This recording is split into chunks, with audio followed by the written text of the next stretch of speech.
Este podcast SIC Notícias é só um de muitos que pode ouvir no site da SIC Notícias ou na sua plataforma preferida.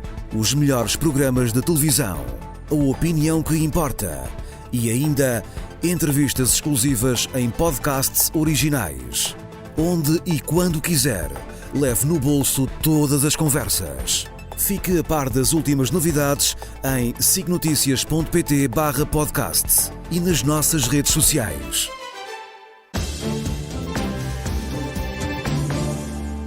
Antes, pelo contrário, hoje com o José Eduardo Martins e o Pedro Delgado Alves. Boa noite aos dois. Começo por José Eduardo. E vamos começar pelo pacote laboral, sendo que ontem José Luís Carneiro sugeriu que houve aqui uma espécie de conluio em que o Governo está a tentar chegar a acordo com o Chega. É capaz, não é? Eu imagino que sim, não vejo, aliás, grande alternativa.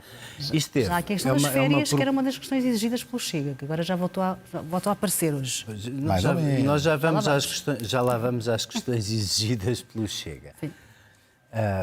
Em bom rigor, se a maior parte... O Chega quer sempre ter sol na eira e chuva no naval e, portanto, eu ainda estou agarrado àquela frase maravilhosa dos debates das presidenciais que não queriam uma legislação laboral soviética nem um bar aberto para despedimentos, como se alguma das duas coisas estivesse aqui em cima da mesa, nunca esteve.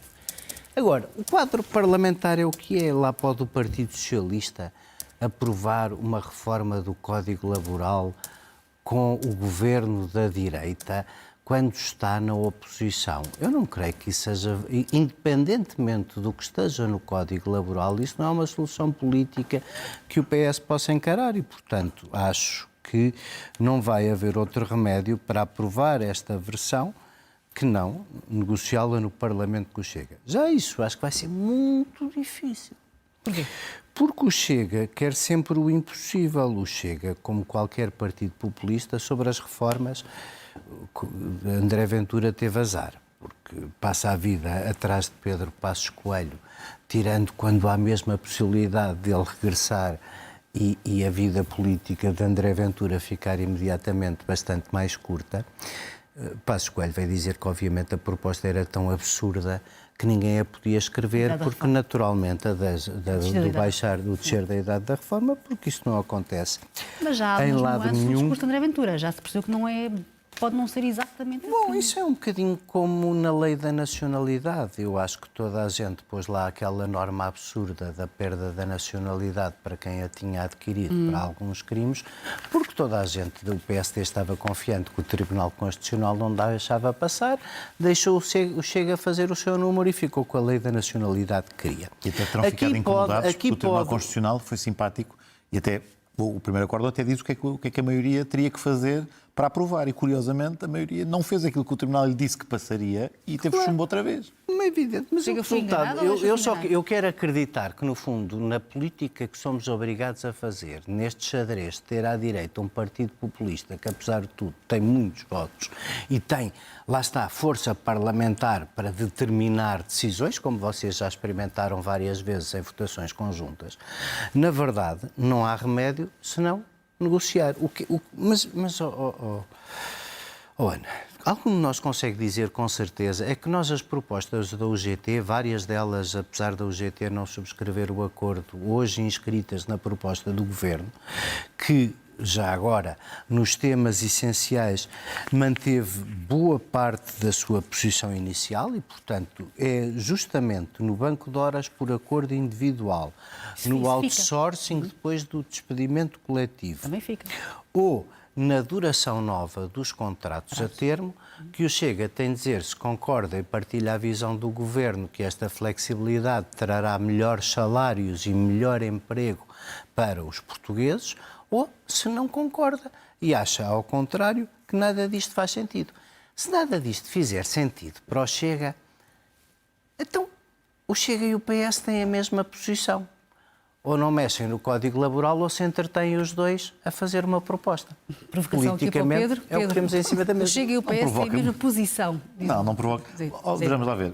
Opor-se por razões diferentes a uma proposta não é ter a mesma posição. Mas é pelas mesmas, Pedro. Os temas são exatamente iguais. O Dr. Ventura veio revelar-se contra o Banco de Horas contra a revogação da proibição legal do outsourcing, que são os 2 temas centrais que tu sublinhaste a semana passada. E mais outros. Não quero interromper. Mas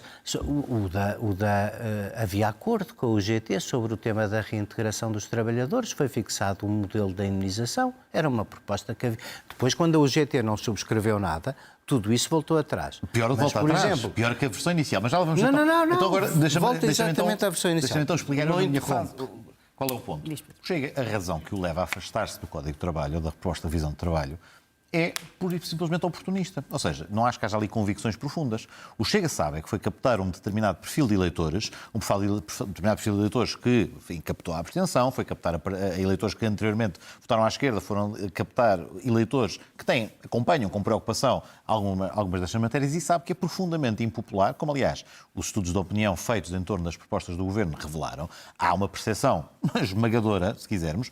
Podemos dar o desconto, os estudos de opinião podem não ser precisos, mas é de tal forma evidente que as pessoas percepcionam esta reforma como beneficiando apenas os empregadores e muito pouco, ou muito marginalmente, ou não de todo, a parte dos trabalhadores, que dessa perspectiva de sobrevivência de um partido que tem que estar sempre a navegar a crista da onda e fazer as coisas que são populares e que não afastam eleitores, naturalmente são estes os temas. Agora, o histórico de um partido e do outro não é comparável. O Partido Socialista e aquilo que te fez nas legislaturas anteriores, em matéria laboral. Eu sei que não. Disse que agora convergem em tudo o que exigem do Governo. Por isso é que eu estou a dar nota de que o Chega não está a exigir nada de especialmente coerente ao Governo. O Chega está a exigir qualquer coisa para ou conseguir, por milagre, que o Governo ceda aquilo que ele não pode dar, ou então ter o alibi para dizer, bem tentámos e, portanto, não vamos falhar a esta maioria de direita por nossa culpa, mas o que falha nesta maioria de direita é o Governo que foi inflexível. O Chega só quer uma de duas coisas. Ou dizer que vergou o Governo, ou ter uma estratégia para auto-justificar-se perante a maioria de direita, que está sempre a convocar como sendo líder, que, desta vez não deu, mas a culpa é ali da Sra. Ministra do Trabalho, a culpa é do Primeiro-Ministro, a culpa é de quem não o conseguiu fazer. E, portanto, o que é que o Governo hoje faz? Não falhou? A Ministra usa aqui uma metáfora... Só uma questão. Só antes disso, o que é que José Luís Carneiro quis dizer com ao sugerir que houve aqui uma combinação, porque na concertação não estava a questão das férias, agora vai estar, que pode ser moeda de troca para o André Ventura. Nós não podemos saber o que é que efetivamente Governo e Chega, eventualmente, ou PSD e Chega, estão a conversar. Agora, não deixa de ser peculiar que aqueles temas que, quando percebeu que o tema da idade da reforma era um beco sem saída, que só o afunilou, não tinha hipótese nenhuma, só o descredibilizou, começou a tentar puxar por outros temas para manter algumas portas abertas para ver se ainda ou viabiliza ou tem um alibi um bocadinho mais credível, porque, vejamos, ninguém compra a ideia de que alguém no seu juízo perfeito ia aceitar uma baixa da idade da reforma e, portanto, que isso fosse uma moeda de troca negocial que alguém pudesse respeitar, acho que o líder do Chega rapidamente percebeu que não dava. Portanto, está a tentar outras. E, de facto, a questão das férias é uma delas. Enfim, é uma especulação que podemos fazer, mas acho que não é implausível que possa ter surgido. Porque o Governo o que é que faz? Recupera. Não é exatamente... Não te quero interromper, mas só... Não me queres interromper a segunda vez, mas vais interromper outra vez. Só quero acho que há uma coisa que... Deixa-me acabar o que eu ia dizer. Para a nossa especulação, que é o que é que o Chega quer no fim? Chumbar ou aprovar?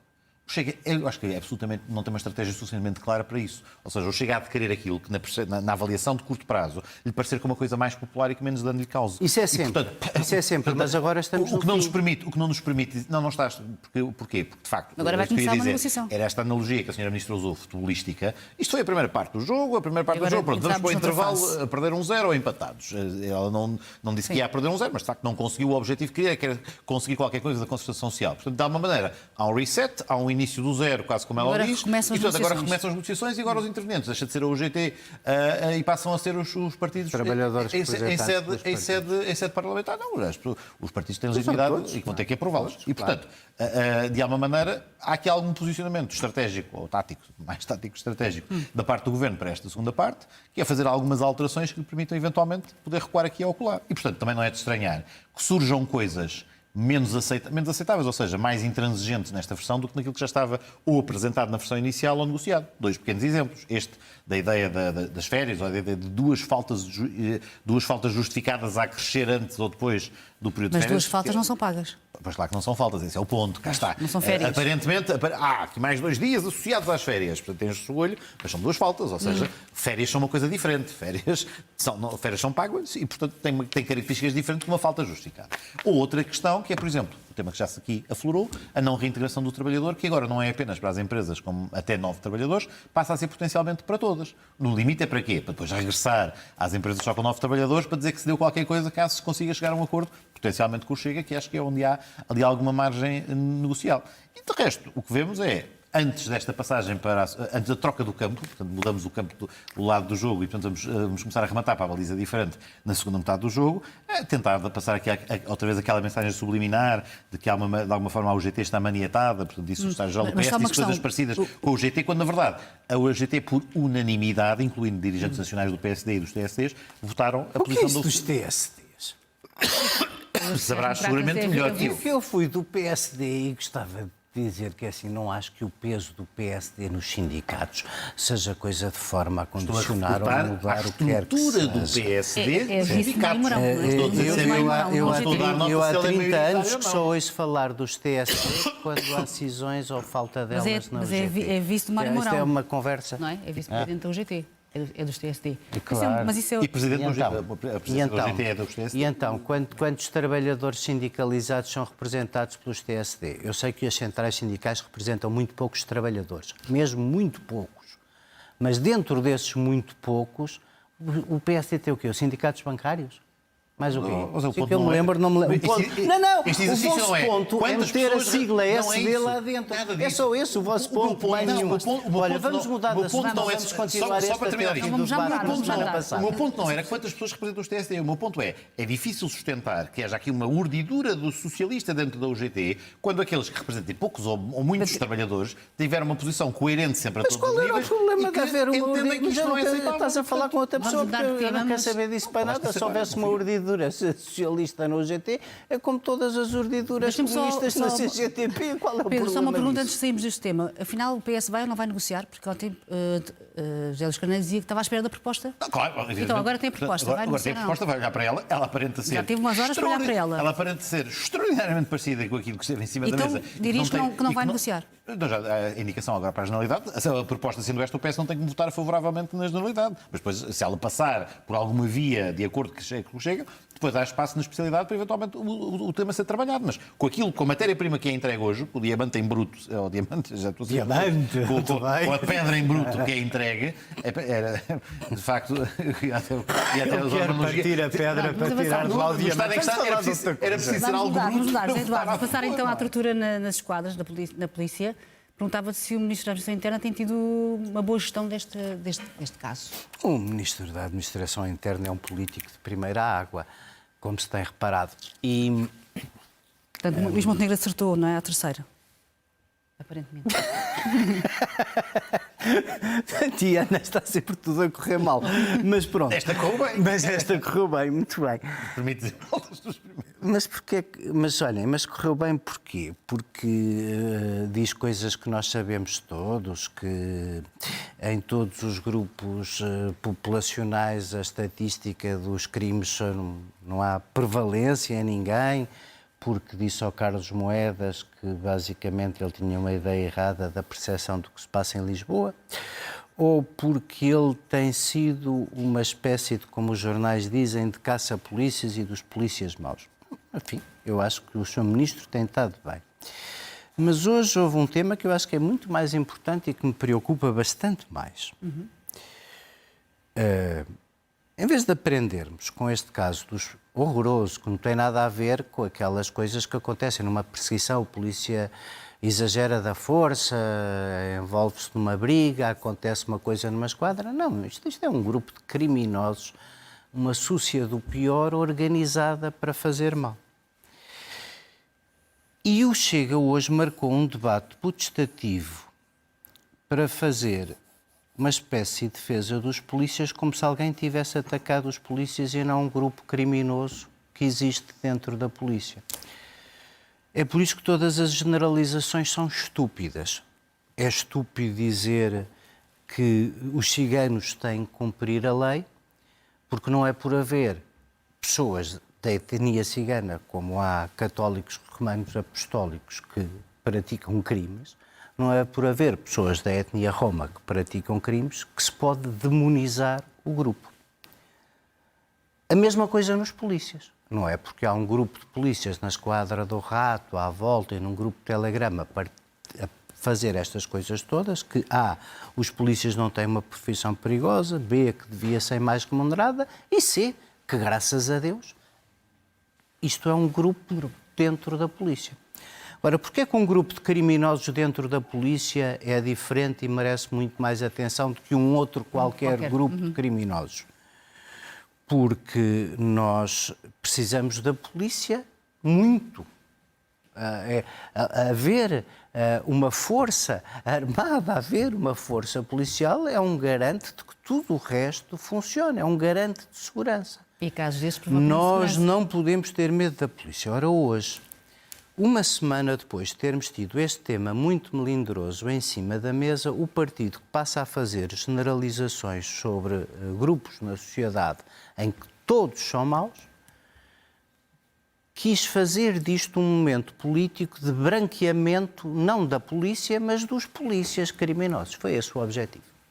E isso leva a uma questão que é particularmente perturbadora. Será que há um partido que quer ser o partido da polícia? Isso numa democracia é uma coisa tramada. Pá. E será que os polícias se acham representados por um partido? Eu isso estou mais longe de achar. Espero nunca achar. Há dias que começo a não me sentir muito especial. Não, seguro sinto-me com certeza ainda. Não me sinto tranquilo com esta ideia de que há um partido dos polícias. Isso é tudo o contrário de tudo que a democracia precisa, mas foi isso que o Chega tentou fazer hoje. Este debate foi marcado para branquear um tema que a própria polícia está a resolver internamente. Isto parte de uma investigação da PSP. E de uma denúncia da PSP. Uma denúncia, um embaraço para a PSP. A PSP está a procurar resolver isto, o Ministro está a procurar resolver isto, e a atitude do Chega é basicamente vir dizer que os ciganos viram os carros da polícia todos e nós estamos a atacar a polícia. Não é nada disso que se passa.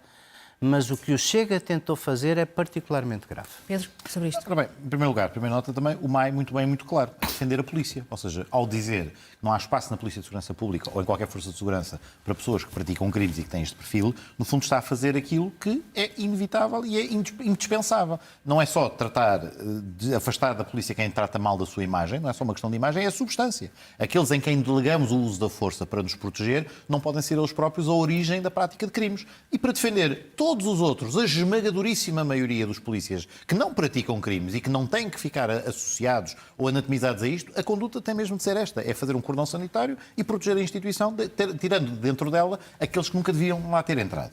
O que faz o líder do Chega hoje é exatamente o contrário. Hoje, o líder do Chega e as intervenções descobriram as virtudes de coisas que anatomizam todo o resto do ano. A presunção de inocência, o indesejável que é fazer generalizações. Ou seja, o que ouvíamos hoje, André Ventura, na tentativa de alguma maneira, capitalizar ou aparecer como o único que defende os polícias, inevitavelmente acabava por fazer, no fundo, desmascarar a sua própria hipocrisia quando faz exatamente o inverso. Porque vinha dizer algo que ninguém desmente, evidentemente. Estamos a falar de um caso isolado numa esquadra e é um aspecto que vai ser avaliado, que não mancha todos os outros polícias. Mas quem escolheu fazer o debate nos termos em que o fez foi o Partido Chega, no fundo, tentando passar precisamente esta imagem de só há uma, como se só houvesse uma força política, um único movimento que estivesse preocupado com a situação muito difícil em que as forças de segurança diariamente trabalham. E acho que é importante que todos os partidos, sejam os que governam agora, sejam os que no passado fizeram, reconhecer que não estiveram sempre à altura e não conseguiram sempre responder às solicitações daqueles que, por várias razões, desigradamente estas duas, que arriscam a vida e a sua integridade física todos os dias e muitas vezes correm riscos que mais ninguém corre na administração pública, comparável no limite são as Forças Armadas, mas evidentemente que felizmente não temos tido de colocar as Forças Armadas em risco, mas as forças policiais estão diariamente, todos os dias, potencialmente em risco, de facto não se conseguiu sempre corresponder às expectativas. E o que André Ventura está a fazer neste grupo socioprofissional é cavalgar a frustração, as justas aspirações e o facto de sentirem muitas vezes que não vêm reconhecido no seu estatuto profissional, no seu estatuto remuneratório, no seu estatuto de aposentação, aquilo que lhes seria devido, até as condições físicas das esquadras, e aí efetivamente, é um problema muito sério que a democracia devia encarar, precisamente para evitar aquilo que o Eduardo estava a dizer. Não podemos correr o risco de que corpos fundamentais de um Estado de Direito democrático corram o risco de ser tomados ou ser manipulados e instrumentalizados por quem não está preocupado em primeira linha com eles, está preocupado em primeira linha. Temos 2 minutos. Eu sugiro 1 minuto para cada, se for possível, sobre o Reino Unido, só para vos perguntar se não é uma questão de se, mas de quando Starmer vai cair? Sim, Starmer vai cair e com ele vão ficar a sobrar, eu acho, 4 governos de esquerda na União Europeia. O que não quero fazer grandes considerações sobre isso, a não ser os factos. E os factos em cima da mesa são que nos últimos anos houve progressivamente uma transferência para a extrema-direita populista de imensos votos na esquerda. O que aconteceu no país de Gales é o exemplo completo disso. Ao fim de 27 anos de governo Labour no país de Gales, o Reform de Nigel Farage sai à frente. Portanto, Starmer, que desde o princípio era assim um bocadinho uma espécie de simpático para todos, sem ser afirmativo com ninguém, tem hoje, são precisos só 81 deputados, se eles já se tivessem concentrado num opositor, provavelmente o Labour já teria entrado em eleições, mas achar que o resultado trágico destas eleições foi o fim de Starmer é ignorar tudo o que se passou para trás. E, nomeadamente, uma coisa que é, voltando ao Nani Moretti, que é esta dificuldade dos partidos de esquerda dizerem ou fazerem alguma coisa de esquerda. A austeridade antes de tempo e acabar com o subsídio do gasóleo no inverno à maioria dos reformados do Reino Unido foi uma coisa que dificilmente se percebeu como de esquerda e que foi um princípio de um pico na queda de popularidade que hoje é nenhuma. E que fez crescer a extrema-direita. Pedro, 30 segundos. 2 notas rápidas.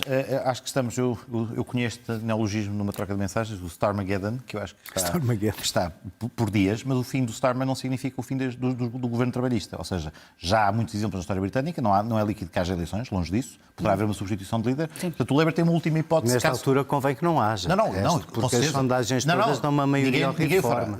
E, portanto, por essa razão, mas também porque a prática é essa. Ou seja, só se o Primeiro-Ministro que fosse escolhido quisesse proceder à eleição.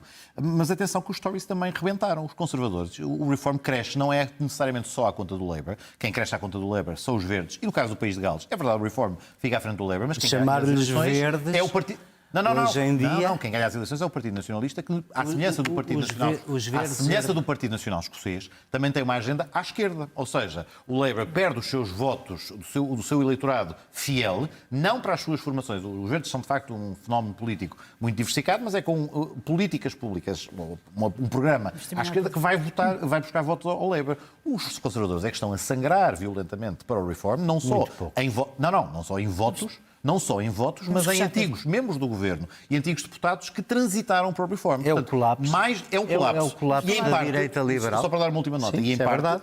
Teríamos tempo no debate, se calhar voltaremos a falar disto. Há aqui efeitos seguramente evidentes do Brexit nos dois partidos. Na forma como ambos não souberam lidar com o dossiê, nem o Labour, nem os conservadores. Para a semana falaremos sobre isso. Muito obrigada às 2 e boa noite. Obrigada. Sim, senhor.